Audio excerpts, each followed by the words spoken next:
प्यारी साध संगत राधा स्वामी जी। संगत जी, एक अंधा व्यक्ति डेरा ब्यास में आया। उसके वहां पर कुछ सेवादारों से मुलाकात हुई और एक सेवादार ने उस व्यक्ति को पंडाल में ले जाकर बैठा दिया। उसने बाबा जी का पूरा सत्संग सुना और सत्संग सुनने के बाद वह उस सेवादार को से कहने लगा कि मुझे आपके गुरु से मिलना है, कृपया आप अपने गुरु से मिलाए। उस सेवादार ने कहा कि आज संगत बहुत ज्यादा है, आज आपका उनसे मिलना नहीं हो पाएगा। आप ऐसा करें, रात यहीं रुक जाए, कल का सत्संग सुनकर ही जाए। आज रात आप मेरे पास ही रह ले।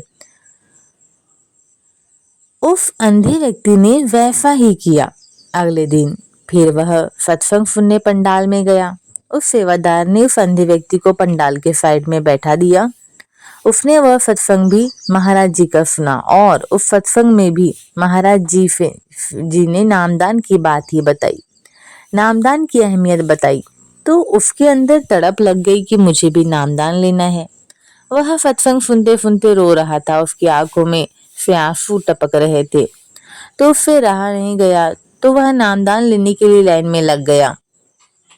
तो सेवादारों ने उसे निकाल दिया और कहा कि आपकी आंखों की ज्योति नहीं है, इसलिए आपको नामदान नहीं दिया जा सकता।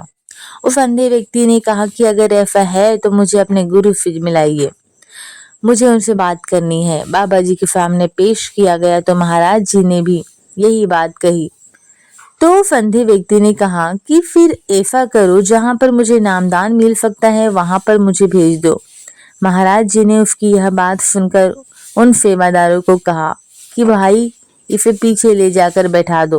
वैसा ही किया गया, उसे पीछे जाकर बैठा दिया गया। जब बाबा जी ने सभी संगत को नाम दान दे दिया तो आखिर में उसे कहा, भाई उठ खड़ा हो। वह खड़ा हो गया और उसे कहा कि मेरी तरफ देख, यह चेहरा तेरे काम आएगा। जब उसने आंख उठाकर देखी तो उसकी आंखों की ज्योति आ गई।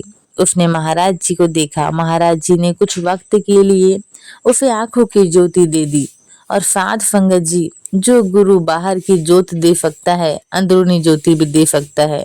कुछ अभ्यास करने के बाद वह अंधा व्यक्ति ज्ञान को प्राप्त हुआ।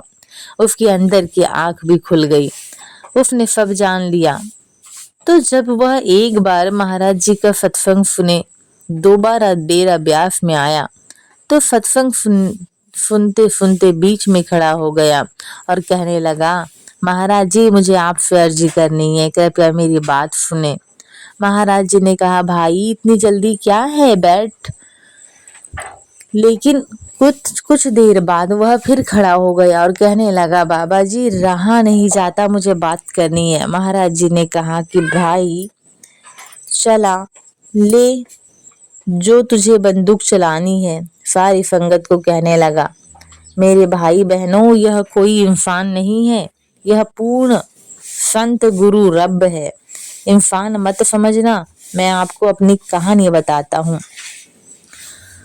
मैं पिछले जन्म में एक चील था जो कि डेरा ब्यास के पास एक वृक्ष पर रहता था और डेरा ब्यास के कुछ सेवादार वृक्ष के नीचे लंगर खाकर चले गए और टुकड़े मुझे मिल गए और मैंने वह टुकड़े खाए। खाने के बाद उड़ारी भरी तो एक रेलवे लाइन पर एक कुत्ता जो कि घायल पड़ा हुआ था, तो मैंने देखा कि मुझे मांस मिल गया, क्योंकि हम चील जात को मांस बहुत पसंद होता है। तो मैंने सबसे पहले उसकी आंखें खाई। इसी कारण मुझे इस जन्म में आंख की ज्योति नहीं मिली, लेकिन मेरे सतगुरु ने मुझे सब दे दिया जो मुझे चाहिए था। मेरे वीर भाइयों, यह कोई आम इंसान नहीं, यह रब है। इनको तुम इंसान मत समझना। राधा स्वामी जी।